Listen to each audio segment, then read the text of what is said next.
आज हम पढ़ेंगे फ्यूचर टेंस के 4 फॉर्म्स के बारे में। फ्यूचर टेंस का मतलब होता है ऐसा काम जो आने वाले समय में होगा। फ्यूचर टेंस के भी 4 मेन टाइप्स होते हैं।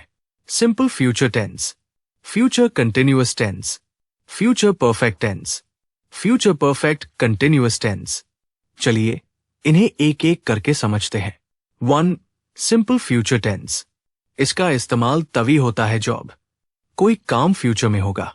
हम किसी प्लान, डिसीजन या प्रॉमिस की बात कर रहे हो।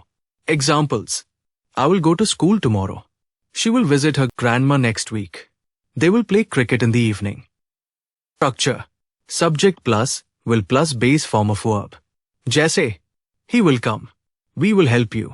2. Future continuous tense.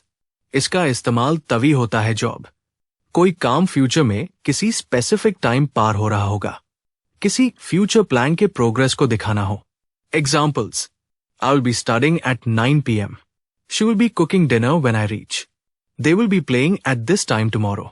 Structure: subject plus will be plus verb plus ing, जैसे ही will be sleeping, we will be travelling. 3. Future perfect tense. इसका इस्तेमाल तभी होता है जब फ्यूचर में किसी स्पेसिफिक टाइम से पहले कोई काम कंप्लीट हो चुका होगा।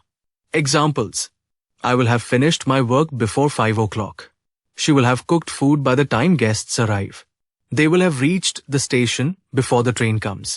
Structure: subject plus will have plus past participle form of verb, जैसे he will have left, we will have completed the task. 4. Future perfect continuous tense. इसका इस्तेमाल तभी होता है जब कोई काम फ्यूचर में किसी समय तक कंटिन्यूसली चलता रहेगा। ड्यूरेशन बतानी हो जो फ्यूचर में किसी टाइम तक कंप्लीट हो जाएगी। Examples: I will have been studying for 3 hours by 8 p.m. She will have been working here for 5 years in July, they will have been living in Delhi for a long time. Structure: subject plus will have been plus verb plus ing, जैसे ही will have been sleeping, we will have been talking.